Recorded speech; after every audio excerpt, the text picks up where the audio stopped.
I'm at the trailhead for Grapevine Canyon and some really cool petroglyphs that we're going to take a look at today. It's a beautiful, quiet morning. Remember, if you come to this site, time of year really does matter. This is in April and it's really beautiful here right now, but if you try to come in later in the summer, it's pretty dangerous as far as heat goes and rattlesnakes and various critters that can come get you. So I recommend coming here in the wintertime or spring and fall. So off we go. We're going to take a look at these wonderful petroglyphs.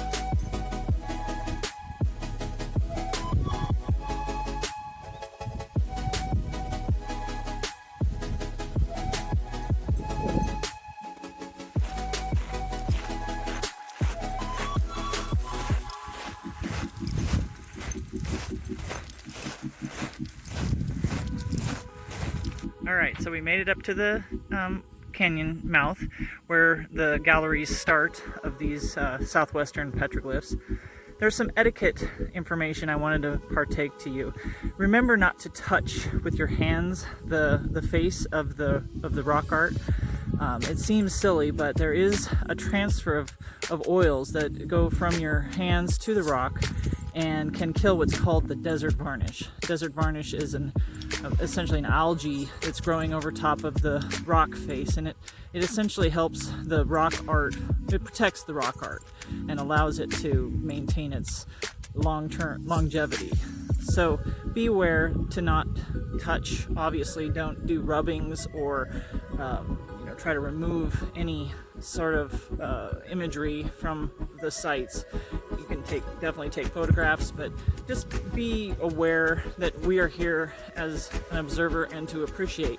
We're not here to actually acquire.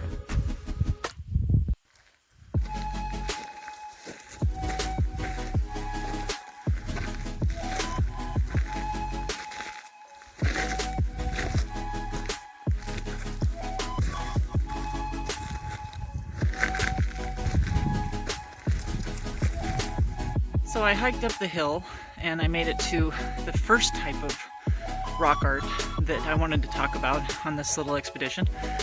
This is called Wishful Thinking. And to just verify the time and age of this, you can kind of get a sense of how old something is by how bright the pecking is.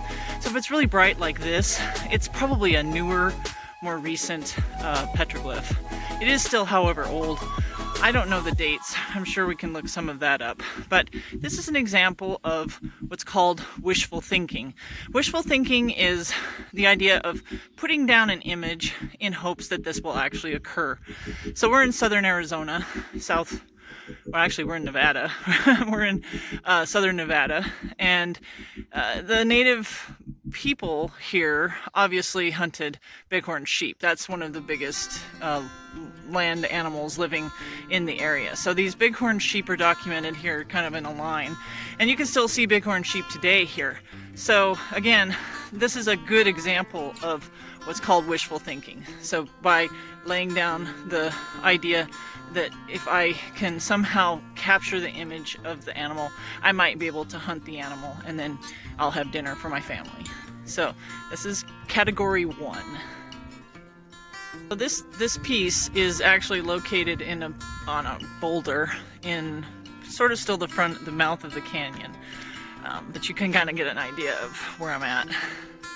So as I look down, I can see lots of other petroglyphs, especially against the front face. So clearly this was a special spot for shaman and other people to come and visit. We are located in what's called the Spirit Mountains, and I'm going to talk a little bit more about the Spirit Mountains in the lecture that I'm going to be putting together that goes along with this video.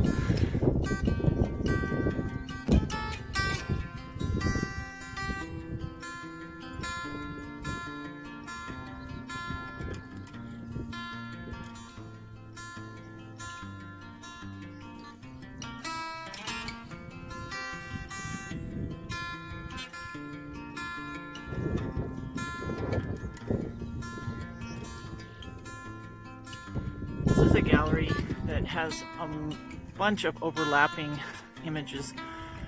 These are most definitely what's considered shamanistic, and it's a belief that in order to find clarity and to decide, make tough decisions, often going on a quest in a deserted, isolated area and depriving yourself of food and water, and sometimes taking some helpful drugs to help you see visions. Oftentimes shamans would come to places just like this, and it's kind of a climb. I mean, this is not an easy place to actually get yourself up to. So climbing up and staying long enough to make these really intricate designs is quite a task. And if you've ever tried actually pecking on pieces of rock, you'll know that it takes a long time to create an image. So often people will look at this and say, well, it's very childlike. Actually, it's not. It's the idea of repetition, getting yourself into a trance, often by hitting the rock against the, another rock against the wall. And by doing that, these images will form in the trance, and often they are then interpreted, and decisions are made because of that. So this is the second type, which is called shamanistic, and often shamans would come back to the same spot over and over again. So you can see really brightly colored petroglyphs, but also more muted, and the more muted they are, the older they are, just to keep in mind. Here's another panel. It's on actually the other side of the canyon, and another good example of these really intricate geometric forms, again, often overlapping. And this is, again, another example of shamanistic. These are pretty intricate.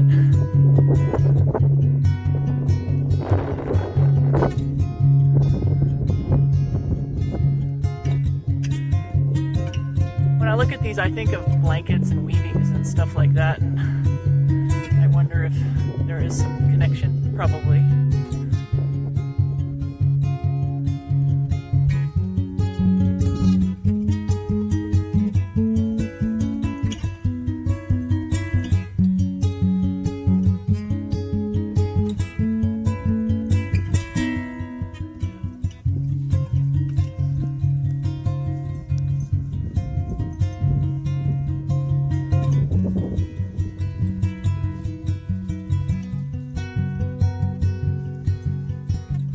Often at rock art sites, you'll find images of humans, but often they are sort of fantasized, implied. And in my learning of this, I have learned that this often represents what's called the little people, or people, entities that can be communicated with that are not of this realm.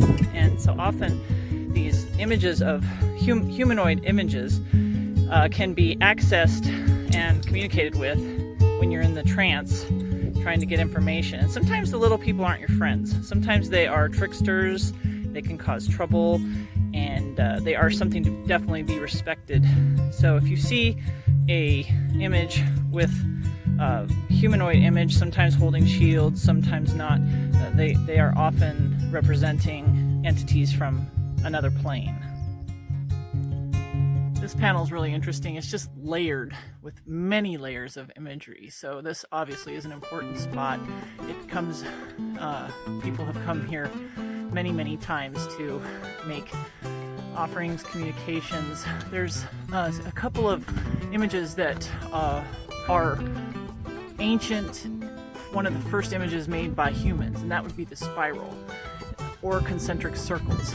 And if you look closely, there is an example of that right here, concentric circles. It's believed that this is a human reaction to depriving yourself of food and water. It's a hallucination that happens often. Spirals and concentric circles do tend to, it's a human trait to have happen in that state. This is another east-facing rock panel with really high up. I'm down pretty low looking up at this, and so you can tell it was quite a trek to get up there. And as you work your way down, the rock art just seems to work its way down as well. Various images, repetition, definitely shamanistic. So this panel right here has a good example of different ages. So if you look carefully, there's some very muted petroglyphs right next to very still brightly showing petroglyphs. And the muted ones have had desert varnish fill over them. So that tells us that they are older. And archaeologists can flick a little bit of this desert varnish off and actually date these to know how old they are. So I will try to do some research and find out what the dates are for these pieces. And then you have some modern, I think that's modern, pecking as well.